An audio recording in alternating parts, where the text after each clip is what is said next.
All right. Welcome to This Week in Space. Again, another week in space.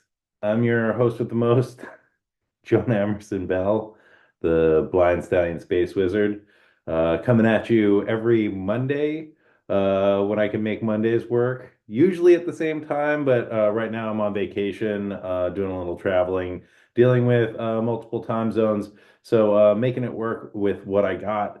So coming at you a little early on this Monday, October the 21st, to bring you all the astro weather you need to know to help you navigate this week in space with style and grace. So, thanks for tuning in, y'all out there, wherever you are. Thanks for joining me. This week we've got kind of some light astro transits, which is nice because I think it's been pretty intense. The Aries full moon that we were navigating last week had a lot going on, bringing up some uncomfortable material, kind of dredging stuff up. I think it was a lot to deal with. And these are pretty trying and intense times. And I like to turn to the stars when things are feeling turbulent, when there's inner turmoil, and it helps me to sort of contextualize what is emerging within me, what's going on, and it gives me a great kind of framework for being like, okay, I'm having this feeling. What might this be? What is the most skillful way that I can sit with this and navigate this? And like real talk, we can't always do it in the most skillful way, and that's all right. We're not seeking perfection. We're just getting better day by day, right? And every time we sort of go through these cycles, every time we have a Pluto, or every time we have a Saturn transit or a Mars transit or a Uranus transit, right? It teaches us a little bit more about ourselves, about what we need, about how to best cope, about how to navigate challenging situations. We get to learn a little bit more about what our kind of triggers are, what activates us, and how we can kind of roll with that and ride with that and use that to benefit us and those around us so it doesn't take us out. And sometimes it does take us out. And those times of breakdown can also be really important because it's the breakdown that paves the way for the breakthrough.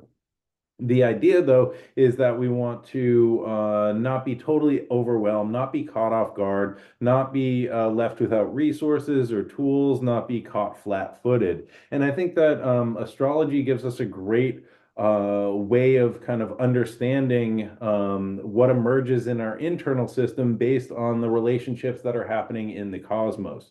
Also, what's nice about it is it's a cycle, right? It goes around and around and around, and it's been doing this for thousands of years, millions of years, and it will continue to do this for millions of years after we're gone.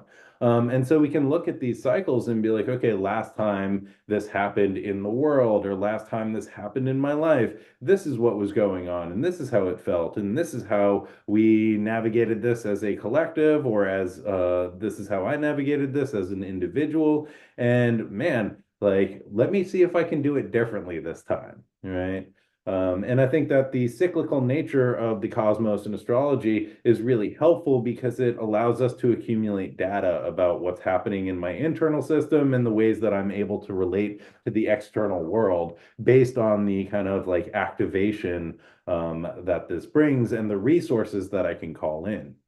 And so, long story short, this is why I love astrology, and this is why I like sharing it with other people because, I don't know, like I don't want to hoard information. Also, this helps me to like stay up on my game. So, yeah, it's a great opportunity to check in with myself, check in with the cosmos, and be able to share what I've kind of deduced. This is not the only way. This is not even necessarily the right way. These are just some thoughts that I have, and I hope that it's helpful to y'all out there, wherever you are. Well, no, I'll just leap into the astrology, and then I'm gonna pepper some announcements throughout because there's some exciting stuff coming up in the future. But this is again a kind of light astrological week, which I think is great because the easy times allow for us to resource ourselves and they allow for some integration. And I think that integration is a really important word this week.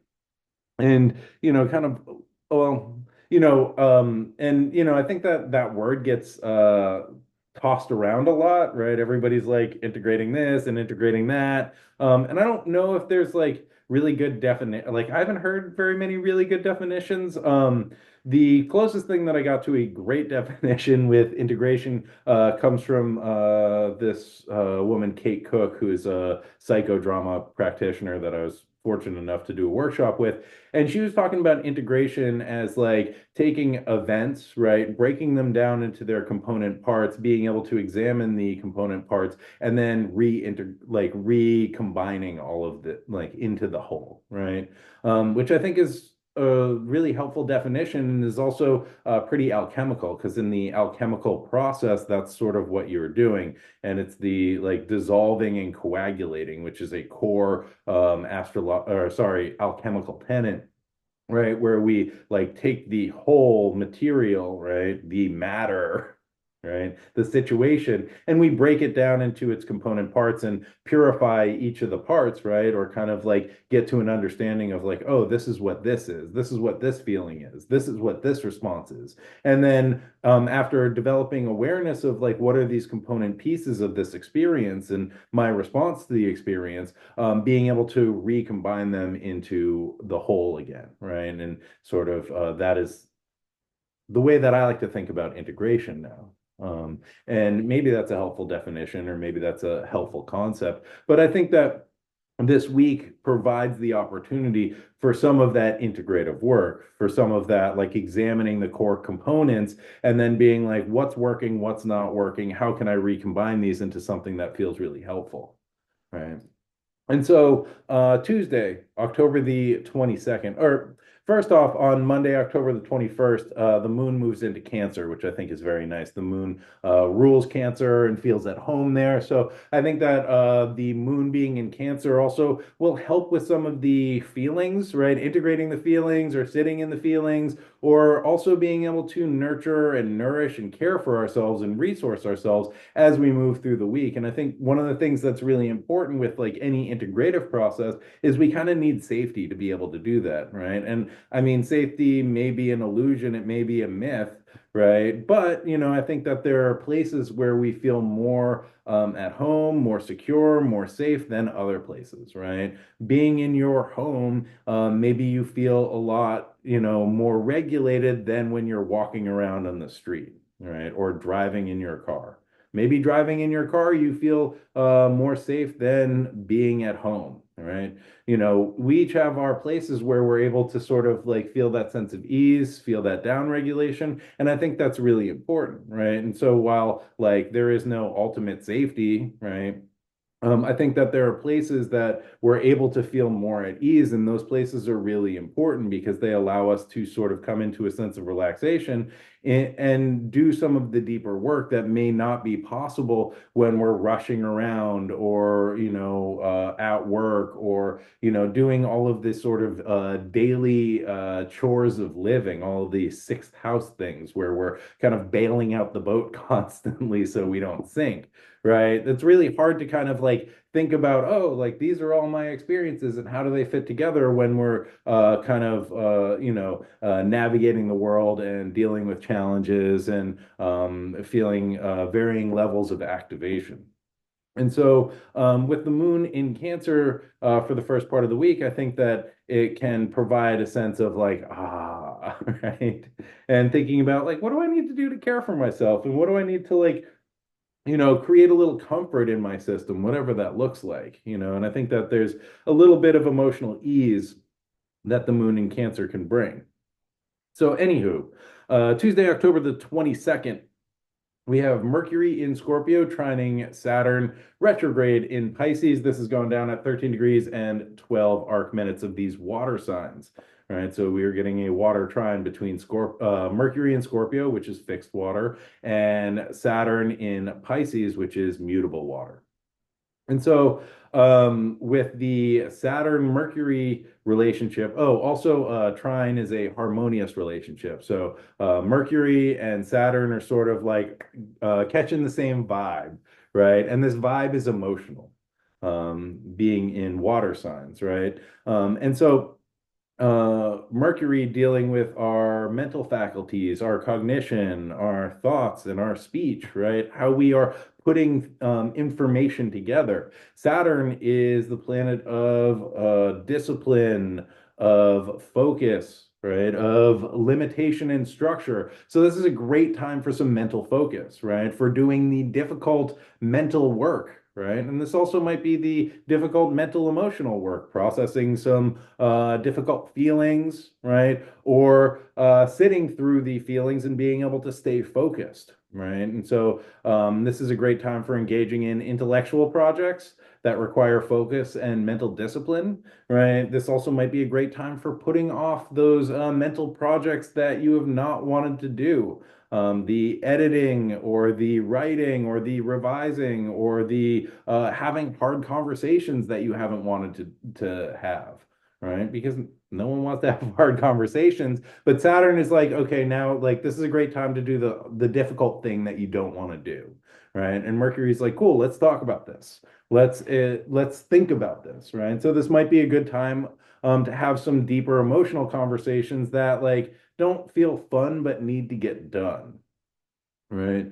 It's also a really good time for some serious thinking, right? If we need to like ponder a situation or, think about long-term goals, this is a great time to do that because with Mercury and Saturn kind of working in alignment, it allows us to really have that mental fortitude to sort of process and go deeper into things that like might not be the most fun. Right. So we can focus on a problem until we get to the bottom of it, right? And Mercury in Scorpio is a detective. They want to get to the bottom of it, right? They're trying to get to the heart of the matter. They want to understand something from the inside out, right? And so Saturn is also the dedication to sort of stick with this and to have the discipline to maintain focus on the issue or the situation until it gets sorted out. So this gives us the opportunity to like deal with details, right? And to really kind of work through the minutia of a problem that like maybe not the most fun. This is good for me because I have like multiple PowerPoints and things that I'm working on writing that I have not been able to focus on. So I think being able to ride this Mercury Saturn transit can be very helpful in being like, okay, I've been putting this off for like a month and like now it's time to get started, or like I'm kind of like hit writer's block or I hit a block in this process and like I'm just gonna sit with it until it emerges or until I'm able to work through it. Right. And I think that Saturn gives us the ability to be very methodical and to maintain focus. So, for those of us who get easily distracted and find themselves looking at their phone every 10 minutes, right? This is me. I'll write like two sentences and be like, okay, cool, nailed it. Like, time to look at my phone for half an hour. Right. Saturn is like, okay, let's put that away, right, and maintain focus for a little time, for a little while. And so I think this is also a really good time to consider what we are focused on, right? And what is the focus of this week? What is the thing that you would like to focus on this week? What would be beneficial for you to direct your mental attention to this week? Right? And where do we want that mental energy going? Where do we want our attention going this week? Because I think that Saturn can really help us with that, right? Saturn is also really good with boundaries, right? And they're the planet of limitation. And so, thinking about the limitations and the boundaries that we kind of like put on the information that we take in, I think can be really helpful, right? Like I was saying, I'm like constantly looking at my phone and the work process, right? And so being able to like put that elsewhere so that I can maintain focus. And I think that we are living in a time where there's like so much. information that is swirling around constantly, and all like so much of this information is designed to be activating and to get a emotional response. And again, this is a water trine, an emotional trine that we're experiencing between Mercury and Saturn. Right. And so, like, all of this kind of like errant information in the field is kind of designed to like activate the emotional body and the nervous system, right? And all this kind of like mental energy that is swarming around, and being able to sort of cut that out, right? And limit that or set boundaries on what we are taking in and the information that we are processing can help us to really direct our attention to where we want it to go. And I think it's really easy to kind of spiral out or get sucked down a rabbit hole of information or emotional activation these days. And I don't know how helpful that is, right? And so I think that Saturn can really help us develop healthy boundaries around the amount and the type of information and stimulus that we are taking in. And by having those kind of like sense boundaries, it allows us to really direct our energy and our attention to where we actually want it to go, not where it's being hijacked by social media. And some of this thinking is coming from I just listened to the Emerald podcast episode on guardians and protectors, and a lot of what they're talking about in that episode is like, how do we kind of guard our sense gateways so that we're not kind of overwhelmed, that we're not sort of washed away by all of this information? How do we maintain focus and connection to a through line in a world where there is like so much activating information constantly? Right. And so, what are the ways that we might want to have good boundaries on what we take in and what we put out, so that we don't find ourselves being hijacked, right? And we don't go into kind of doom scrolling or being carried away by this need to, oh, I need to gather more information and get to the bottom of it, right? Because Mercury is like totally trying to get to the bottom of it, but there is no bottom to the feed, right? You can just keep going and going and going, right? And I think part of that doom scrolling is being like I need to know. I want the information that gives me the truth, or I want the information that creates a sense of safety and creates a sense of connection. But in order to make sense of a chaotic world, but I don't know if we can make sense of it that way, right? I don't think that these tools are designed for us to make sense of things. I think that they are designed to keep us entrapped in samsara, right? In this world of illusion, in these like quickly flickering images that kind of hypnotize us and pull us away from ourselves. And so, and I think that Mercury in Scorpio is definitely like, oh, I want to figure this out, right? And we'll like sit there and like kind of pick at the scab and be like, oh, this information feels bad, but like I want to know more, right? Like keep going, keep going, click on that hyperlink, right? And I think Saturn can show up and be like, okay, enough of that, right? Let's redirect that. Let's redirect this beautiful mental energy and our beautiful attention into something else that feels more generative, feels more supportive, that can help us to look at the long-term goals that we are trying to achieve, not short-term escape, right, down the rabbit hole. And so, to consider what types of mental exploration might be help us to engage with the highest good for ourselves and each other, right? And not just the sort of spiraling out and feeling gross. And again, being able to put our attention towards projects, towards issues, towards situations that we've been trying to avoid, difficult conversations that we don't want to have, sort of mental projects, right? The things that we don't want to do, but we know we should do. And this is what Saturn is really good for. Saturn helps us to do the difficult thing that we don't want to do.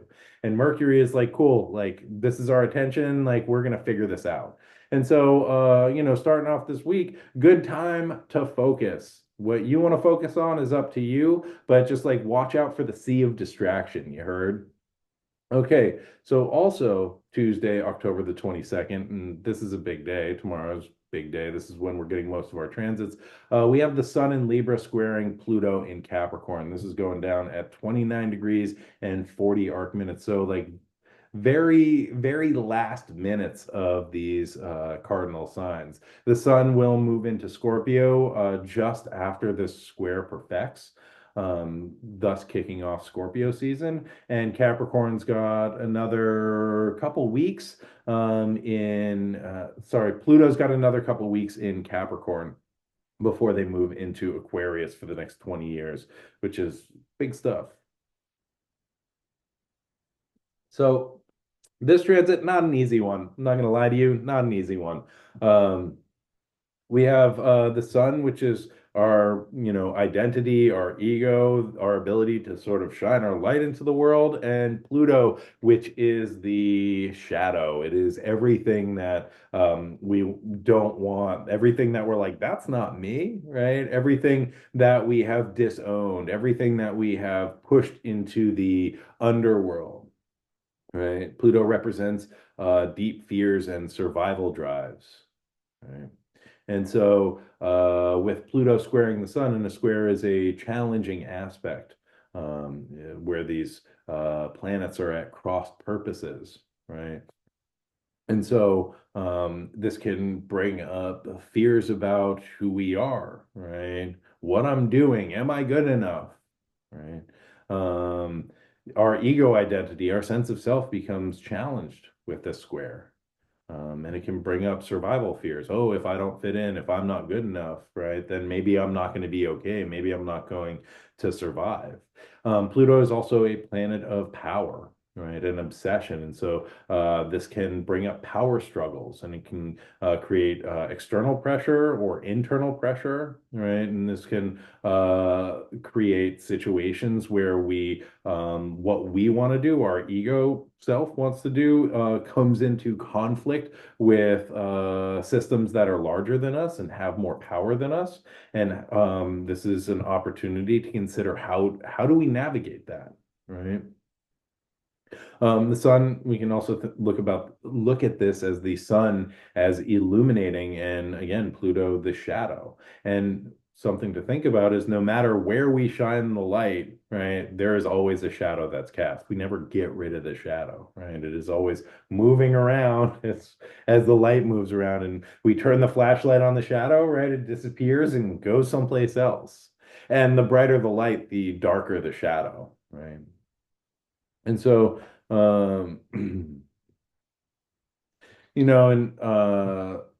as we are kind of moving our light around and moving our awareness around, right? The kind of shadow also shifts. And with the square, it is sort of the tension that we are feeling between this illumination, between this like sense of self, this is me shining my light, and those parts that were like, that's not me, this is me, I'm shining my light, and that's not me, right? Or that thing that we're like, I don't like that, right? And now it could never be me, and that's you, right? Or that's you, or that's you, right? This is thing that tends to happen with the shadow is it becomes projected onto other people. And this is the searching for an enemy or searching for somebody or something that is wrong to make me right, and with the square, this kind of like challenging aspect, it's like, okay, that's not going to fly anymore, right? The projecting out of the shadow onto, it's that person or that thing or that system. And like, I am good right here, shining my light. I'm just like innocent bystander, right? That's not how it works. Right. And this is an opportunity for us to sit with the kind of shadow material that is being illuminated through this square and to kind of re-own some of it, right? So that we're not just projecting it onto other people and making them the enemy, making that thing the bad thing, right? And making me the victim, right? And so Robert Bly also talks about the shadow as this long bag that we drag behind us, right? So everything that we disown about ourselves, everything that we want to hide, everything that makes us feel unlovable, right, gets put into the bag, right? And as we grow, we just throw things into the bag, everything that society is like, that's not good if you do that, right? We don't like it if you dress like that. We don't like it if you talk like that. You're not going to be loved if you look like that. You're not going to get a job if you think like that, right? So we're like, okay, cool. That thought, right? That thing that I liked, that person that I liked, all that goes into the bag, right? And we sort of like split off parts of ourselves and disown parts of ourselves and throw them in the bag and then just drag the bag behind us throughout our life, right? Which I think is a great image, right? And so then the sun comes up to square Pluto, and we have the opportunity to catch a glimpse, right? That bag becomes illuminated, and we're like, whoa, that's really long. That's been going on for a long time, and actually has gotten quite heavy. And I've totally forgotten about the fact that I'm dragging this heavy thing constantly because I'm just trying to survive. Because, if I were to drop this bag, if I were to, let this bag open, all of these terrible things about me would come out and I wouldn't be able to survive, right? This would annihilate me. And so, with the sun kind of illuminating this bag, this provides the opportunity to sort of sit with some of these challenging feelings, right? To be with the discomfort of the things that we have disowned, right? Of the things that society told us we were not okay about ourselves, or attachment figures or caregivers or whatever. You can just think about the long list of people who have given us the impression that this thing about us is not okay, or the ways that we have internalized societal viewpoints, right, about who we should be, who we can be, who we can't be, right? And I think society is important in the sense that we are social creatures and we need to be able to live together through a social contract, which allows us to cohabitate and to function with each other. And at the same time, right, the parts of ourselves that are very authentic that have been split off, that we have disowned, it might be helpful to be able to sit with those and to reintegrate those, to bring those back into the system, right? So that we are not constantly sort of haunted by these disowned parts that at one time felt very authentic. And for whatever reason, we got the impression that it was not okay to be ourselves in these ways, right? And so, and as the shadow becomes illuminated, uncomfortable feelings come to the surface. And as uncomfortable feelings come to the surface, humans tend to, again, project that outward and to blame, right? It's that person's fault. It's that idea's fault, right? Or we tend to be like, I can't be with that. I need something to take this away. And we run away and try and find something to make us feel better about the uncomfortable feelings, about the things that we're like, that's not me. That can't be me. Because if that was me, that would mean I was bad. And I'm not bad because they're bad. Right. And so, like, this feeling coming up, that can't be me. I need something to take this away. I'm out. Right. And so, learning to be with these uncomfortable feelings, right, without blaming ourselves, without blaming others, without cutting off parts of ourselves, right, without continuing to shove things in the bag, right. The sun in Libra is kind of hyper aware of what other people think, Libra being a very relational sign. And so this can lead to self-abandonment, people pleasing, right? And the strategy that says, if other people like me, then I am all right. And what do I need to do so that other people like me? Cool, I will just do that, right? And so a better solution might be being able to sit with the discomfort of this shadow material and be able to like peer into that long bag and be like, what's up with this, right? And to see what emerges when we're able to stay present. Pluto, as the lord of the underworld, gives access to great riches. And in this case, the riches might be psychological, right? The things that lay buried underneath the shadow material and underneath the uncomfortable feelings. That learning to sit with them, maybe something that's really beautiful can emerge, something that's really authentic that has been kind of lost over time. Right. And this also gives us the opportunity to compost and shed some inauthentic parts of ourselves, the places that we have been like, oh, if I am only like this, then people will like me, or I will fit in, or it will be okay. And so we adopt these sort of personas based on what we perceive other people want, right? Or what is sold to us in the media is like, this is popular, this is cool, people will like you if you're more like this, right? And this is an opportunity again, as this sort of shadow becomes illuminated, to be like, what have I been holding on to try and make myself safe or fit in or be likable, that like doesn't really fit, that doesn't feel okay. And so this is a great time to kind of let go of those things and to connect more deeply with what is truly important to us, right? But this requires that we face ourselves and our fears. Um, and this, you know, this sort of facing of the fear also can bring about like the ego death, right? And Pluto, again, Lord of the Underworld, Sun is the ego identity. And so there might be parts of our constructed ego that we need to release and let go of, right?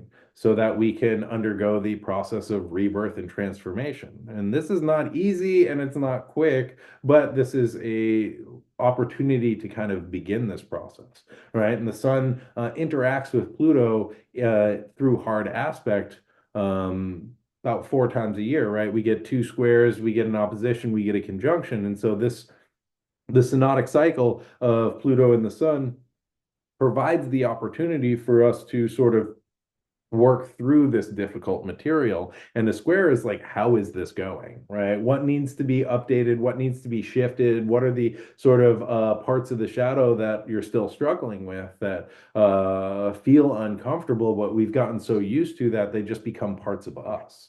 And this is an opportunity to sort of bring that into our awareness so that we can make informed choices about like, how do I want to show up in the world? And am I being animated by my fears, or am I able to sit with this like difficult stuff until something else emerges? Right. And I think that the sun can have this sense of being overwhelmed, right, or annihilated by all of this difficult material, right, in the sense that if I were to look in that bag, it would crush me. Right. If I were to be with these feelings, it would be intolerable and I couldn't do that. So I have to like shove them down. Right. So we project this outward, right? We run away from it. But, I think a great question to ask ourselves this week is, how are we able to sit with these opposing forces of the shadow and the ego? How are we able to sit in the discomfort until something emerges from underneath it? And so in alchemy, this process is thought of as the nigredo. It's the first stage of the alchemical great work. And this is the blackening, which is characterized by burning, burying, rotting, composting, all of that great and really smelly stuff.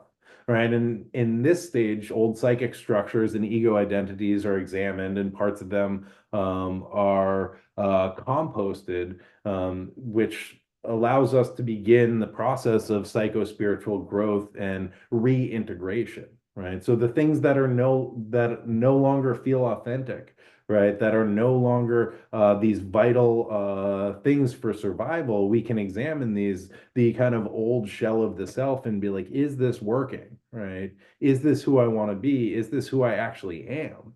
Right. And so we can begin to release these things in whatever way feels right for you. And this is not like, oh, I'm just going to force myself. I think this is a much more passive, like sitting with, being with, examining, releasing, shedding, right? In this phase of the alchemical work, we have the opportunity to explore and shed some of this material and the old stories which we are dragging behind us in that shadow bag in order to free up life force and energy, right? That helps us to reconnect with our authentic selves. Um, and this allows us to shed versions of our socially constructed selves, as well as the parts of us that may feel like they need external validation to be all right, right? And which allows us to discover what is like truly authentic, and also these internal and abandoned or disowned parts of ourselves that actually need want to be reintegrated into the system. And so this allows us to look and check in with these parts of us, right? When we have these difficult feelings, being like, okay, what's going on here, right? What's coming up for you? Like, what is this part of me that like makes this so difficult or intolerable or painful, right? What is that part actually needing? Instead of being like, I'm out, fuck this, right? Or like it's your fault, or that's the problem, right? How do we like begin to acknowledge these inner parts of ourselves that are like having some feelings, right? And to again work to reintegrate them because Square seeks integration. And again, the integration is that solvent coagula, right? The dissolving, the separating to examine the component parts to be able to put them back in together into a integrated whole. And so, through this sort of being with what's difficult and sitting with the shadow, we're able to examine, okay, like this little part of me, right, that got laughed at or I had to push away, like is having some really big feelings right now. And instead of continuing to push that away, like being able to turn towards and be like, hey, little guy, what's going on for you? What do you need in this moment? Right. And this is alchemy, right?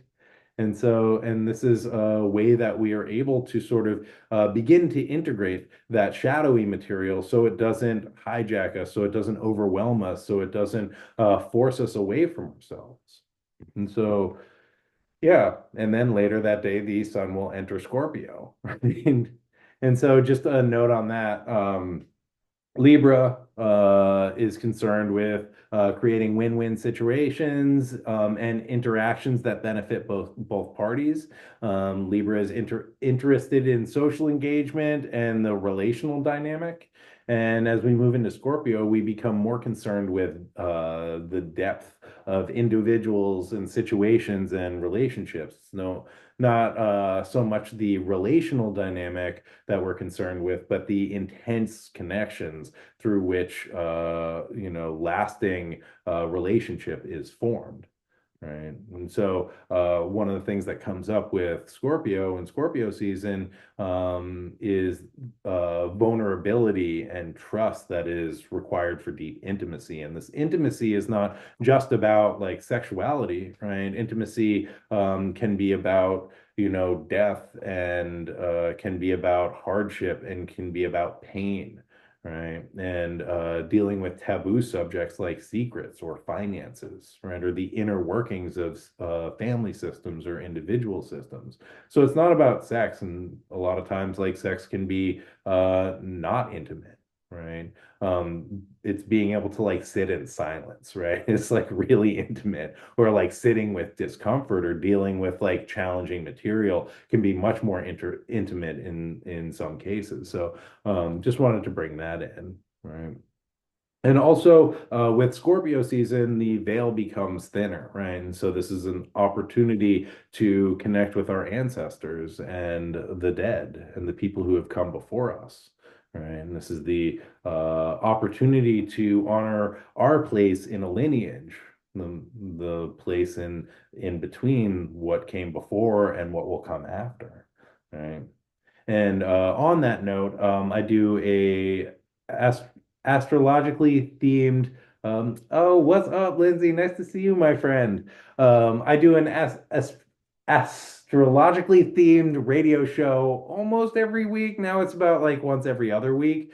But for my Halloween episode, I do a total request for the Dearly Departed Extravaganza, which that show is composed completely of requests and dedications from the listeners going out to our dearly departed people who have passed on this year or ever that you want to honor through a dedication of a song. And if you're interested in participating, if you have a loved one or an ancestor that you would like to send a shout out to, hit me up. You can DM me at Blind Stallion Space Wizard or comment on the YouTube or comment on anything and let me know, and I will get your song on the air. So, yeah, send me the dedication, what song you want to play, who it's going out to, and if you want to if you want me to read a little something something on the air to your dearly departed. And yeah, the show goes on as long as it goes on. And yeah, taking requests now. Request lines are open, so hit me up. All right. This brings us to the last transit of the week, which is happening on Wednesday, October the 23rd. Oh, sorry, Thursday, October the 24th. This is Mars in Cancer, sextile Uranus in Taurus. This is going down at 26 degrees and 10 arc minutes of Cancer and Taurus. Excuse me. So, Mars is action, Uranus is liberation, and with a sextile, we have a communicative, supportive aspect, right? So these two planets are in a relationship. They are like kind of, yeah, vibing with each other. And one of the things that this can bring up when Mars and Uranus are vibing with each other is feelings of restlessness, right? Mars wanting to take action to create Uranian change. So Mars is cutting and severing, so this can be a desire to cut or sever connections to create more freedom. Mars might feel pretty impatient, right? And get us like all aggravated and activated and like want to do something, right? Mars in Cancer might be making emotional decisions, right? That create the desire to blow things up to get a little bit more free, right? There also might be senses of frustration and the like need or desire to take action and to find a release for pent up energy. Um, and so to just think about, right, like what are the things that I can do with my body, right, that can help release pent up energy. Because I think this transit can be great. It can be very inspiring. It can make us want to take inspired action, which I love. But we want to try and do things consciously, right? We want to create freedom and liberation consciously and not at the expense of other people, right? Because one of the things that can come up if we are not sort of in alignment here is that this can feel very chaotic, right? And it can make us feel impulsive.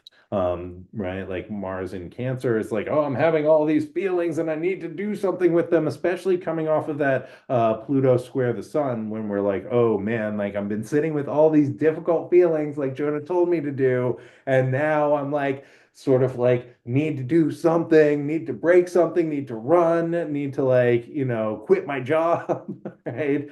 And so we want to just like, find healthy ways of directing and releasing and moving through this energy, right?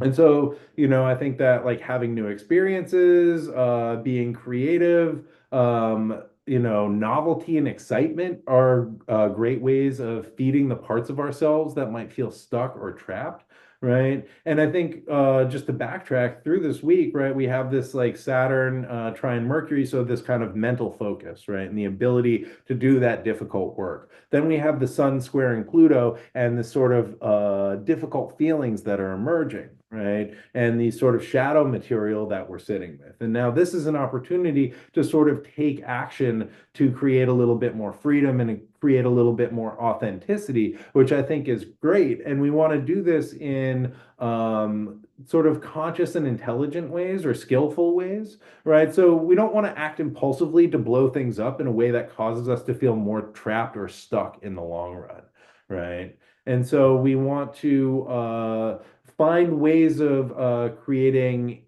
independence and authenticity and actions that we can take that feel very in line with who we are without creating more havoc and chaos in our lives.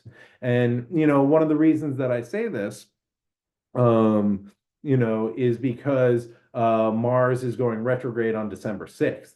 And so we're going to have this sextile repeat itself two more times. January 24th of 25 and then February 4th of 25, right? So we might have like all these feelings that we're like, oh, I need to do something and I'm quitting my job, right? And then come to find out in the beginning of January, we're like, oh man, I'm out of money. I need that job back, but I really burnt that bridge, right? And so, and then by April, we're like, okay, cool, like have figured out a new way of doing that, which is great, but again, we don't want to throw more roadblocks into the situations because whatever like actions we take this week are going to come back around and need to be revisited and rethought and revised, right? And reshaped in January and then will be completed in April. So, again, we want to think about how we can create independence and authenticity in skillful ways so that we don't have to go back and be like, oh, I'm so sorry, I'm sorry, I'm sorry, or feel like we shot ourselves in the foot trying to kind of run out and create more freedom for ourselves, right?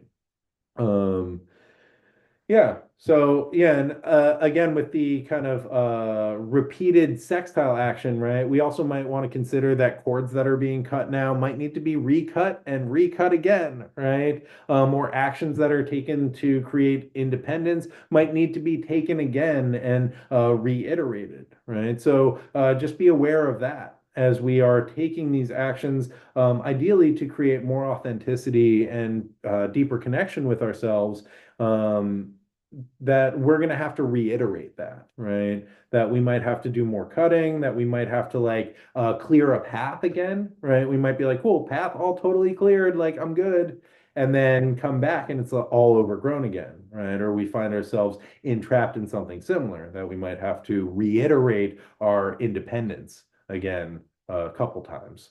So, with that, my friends, do we have anything else? Nope. That is all the astro weather that is fit to print. Thank you so much for tuning in. I just want to give everybody heads up about some upcoming events that I will be engaged with the brilliant and talented bad pastor Lindsay Turner. I'll be helping them out or co-facilitating, participating in a four-part lecture series on spirit possession and exorcism through a theological, psychological, and astrological lens. That's coming up at the end of the month. It'll be the 20th, 29th, 30th of October, and then we will have a round table on the astrology of spirit possession that'll be happening on the 4th. It is very affordable. It's going to be awesome. I'm so excited about it. I'm reading so many books about spirit possession and exorcism, and I'm so excited to tell you all about it. If you are interested, the link is in my bio, or you can go to bad.pastor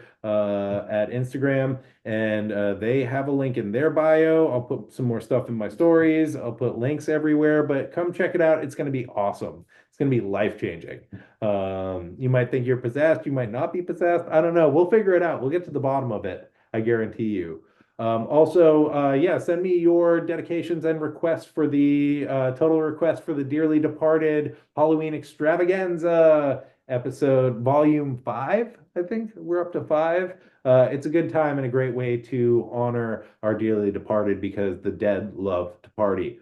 Also, I'm going to be doing a year ahead deep dive into 2025 forecast with Lindsay Turner, the bad pastor, Sam Reynolds, and Michael Bartlett. I believe that's going to be happening November the 9th. You can catch it live in Santa Fe, New Mexico, in Michael's beautiful home, or you can catch it live on Zoom in your own beautiful home. But yeah, we'll be putting out stuff for that shortly. So if you are interested in all of the astro weather for 2025 in a very entertaining few hours, come check us out. And I think that's everything. That's all I got. I'm tired. I'm gonna go to Salem and go see some witches and go to a museum. So I wish you all a great week in space. I hope that this was helpful. Thank you so much for tuning in, and I will be back at you next week, whatever time I'm able to do this. Usually I do this at 11 a.m.